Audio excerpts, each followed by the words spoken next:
And let's take a look at some perspective on this hurricane. Looking at the number of deaths so far, and look, that number unfortunately has still been rising even as of this morning. It went up, but 167 preliminary for Helene. And when you look at modern day hurricanes, that puts it as the fourth deadliest on the list. Maria, significant, more than 29,000. Katrina, more than 1,300. Camille, 343. And think about the difference in communication in Camille versus today, right? Ian, 156. Of course, you go back to the early 1900s and the 1800s here. There were hurricanes that were deadlier, but you think of modern day and the kind of situation that we are dealing with there, just the communication that's available to us here. It shows you the magnitude and the power of the storm. Of course, the rain was one of the biggest parts of it. The wind was too, but the rain is what led to these mudslides that we saw across western North Carolina and the significant damage done there, as well as even into parts of Tennessee and even Southern Virginia. There was some certainly damage done here as well. Tremendous rain, more than 30 inches of rain in Busick, North Carolina.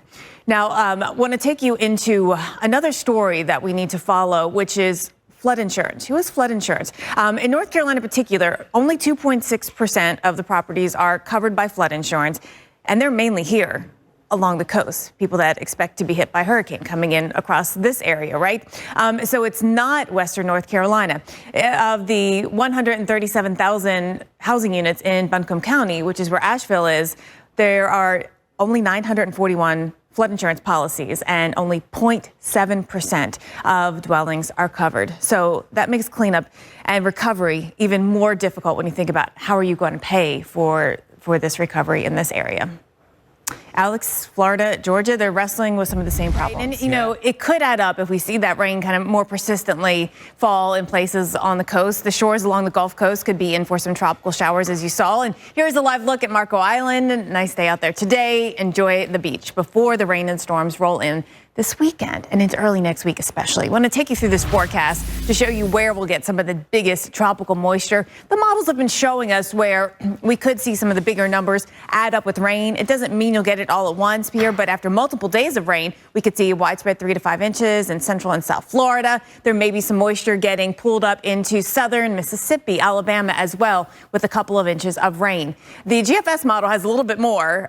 It's bringing some of the biggest moisture onshore, and maybe from Fort Myers to Naples up towards Port Charlotte and Tampa, you could get into some higher totals of rainfall. It really just depends. It becomes a nowcast. You got to watch and see where the biggest thunderstorms end up moving and tracking. We know we have a lot of tropical moisture. That's going to be in place. And, as we look at this forecast and how it changes, first the moisture gets pulled north. That's because we've got a front that's going to be dropping down. It pulls up some of that moisture. Then as we get you through the weekend, it's really the end of the weekend that we see all of this now move over into Florida. And so it's rainfall that comes in with chances increasing into Monday, Tuesday, sticking around. South Florida especially could be sticking around, and that could lead to some flash flooding. We've got that risk here in South Florida into Monday.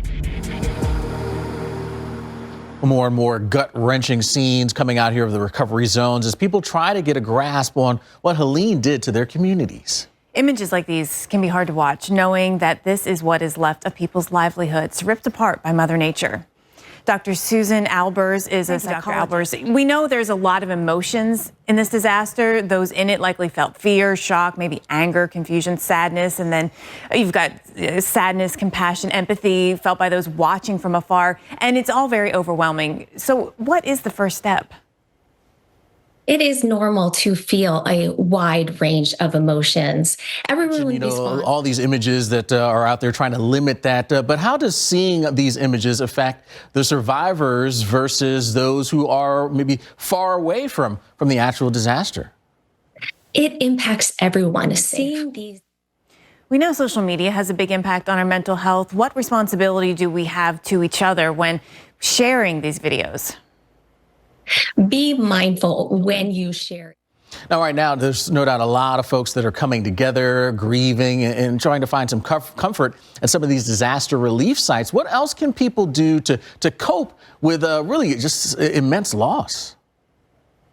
Yes, it is overwhelming for people. Dr. Susan Albers, thank you so much for this here. I think it's invaluable help that many need both in the disaster and outside as well watching it. Yeah, absolutely. Appreciate you there. A psychologist at the Cleveland Clinic.